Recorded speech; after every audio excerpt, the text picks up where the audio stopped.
Hello, hello. Thank you for joining me today.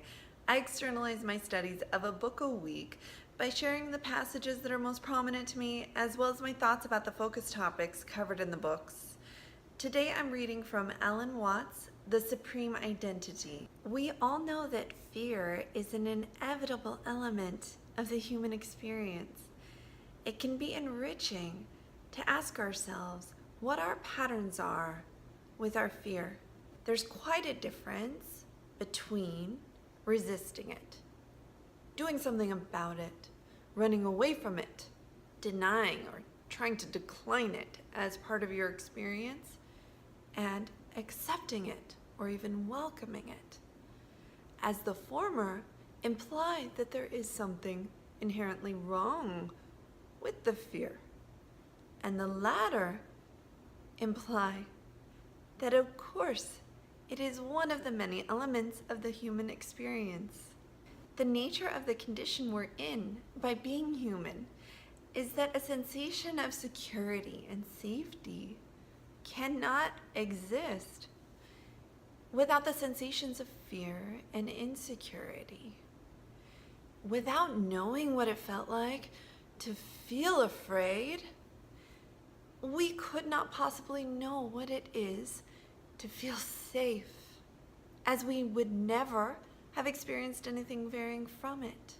During today's readings, I'm thinking about the majority of us who spend a good deal of our time and effort pushing away, avoiding fear and its many sources. And I'm considering that a solution may be in and with accepting and maybe even welcoming fear and its sources as an inevitable weight in the balance that opens us to watching the many different varying notes of the music of life, including those that involve fear and insecurity, and enabling ourselves to enjoy the song in its entirety. But without further ado, I'll move toward today's readings. Enjoy.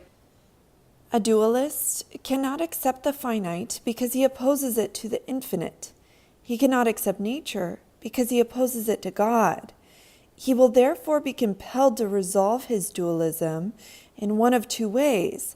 He must either make the infinite finite or the finite infinite. He must either force nature to be godlike or force God to be natural. While the attempt will have no effect on the infinite, it will either drag the finite to an altitude where it cannot breathe or fill it with a value and a power which it cannot contain. Here on page 103, we have a description of the dilemma that emerges with the way that many of us perceive grace. If God is responsible for all the good in me, and I responsible for all the evil, if I by myself can do no good, and yet God's withholding of grace is my fault and not his, then the opposition between myself and God is ultimate. I'm a lost soul. I'm once again the lonely, insecure ego. The discussion of the dilemma of grace continues on to page 106. If man can do no good without divine grace, and if such grace is offered to all, why is it that some accept the gift of grace and others do not? If the acceptance of grace is itself a good action, must not grace be necessary to perform it? If the latter question is answered affirmatively, will it not follow that God, by withholding grace, is responsible for man's refusal, and thus for his persistence in evil? If God were to refuse to create those whom he foreknows as sinners, this would amount to depriving man of the freedom to sin. The great majority of Catholic theologians have held that evil is to be attributed solely to the free will of the creature, at least originally. Even if this does not represent the actual truth, such an opinion is natural and indeed necessary in an epoch when man is experiencing the loneliness and isolation of his ego. It is possible that this experience is a necessary stage in the development of man's consciousness, and if so, the belief in free will be as right and proper in that stage as it is right and proper for a child to take its make-believe seriously. Once again, Should the metaphysical viewpoint suggest a very different solution to the problem, it would not rule out Catholic theology as wrong. On the contrary, it would suggest that it was relatively right. Relative, that is, to the contemporary state of man's consciousness. If it suggested that the religious viewpoint on this matter was not absolutely right, this would only be to say that a religious doctrine cannot, in the nature of things, be absolute. To try to make a religious doctrine absolute is to carry an analogy too far, and is another example of our attempt to make the finite infinite. Before I begin reading this critical passage on page 108, I want to remind us that this book was originally published in 1950. In view, however, of the collapse of both the medieval and the modern attempts to possess God, and of the violent crisis thrust upon the world by a civilization which would not accept finitude, it may well be possible that we are to witness the very gradual beginnings of a modification of Western man's consciousness.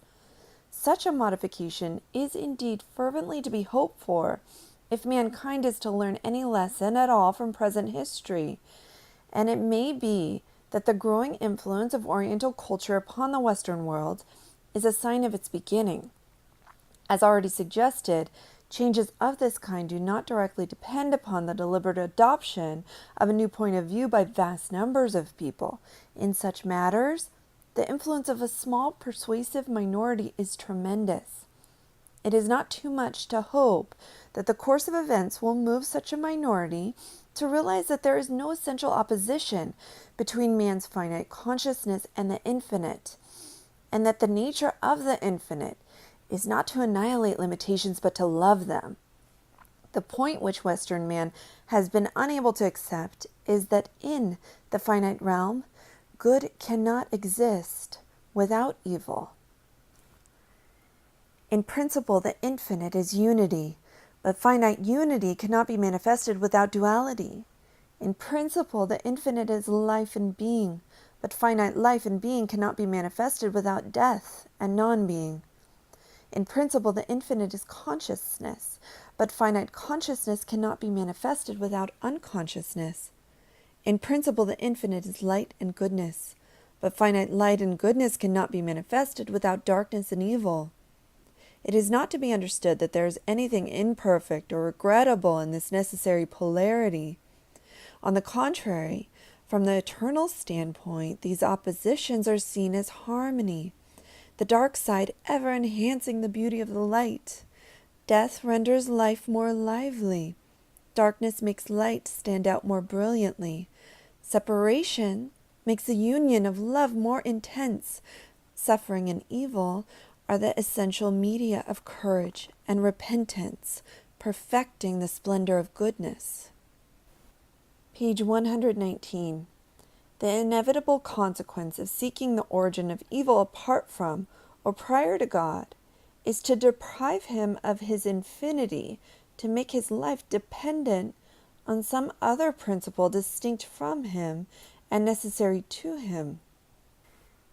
Page 120. So long as man feels himself to be the ego, to deprive him of freedom or the sense of freedom is to subject him to the despair of being a mere pawn of the divine tyrant.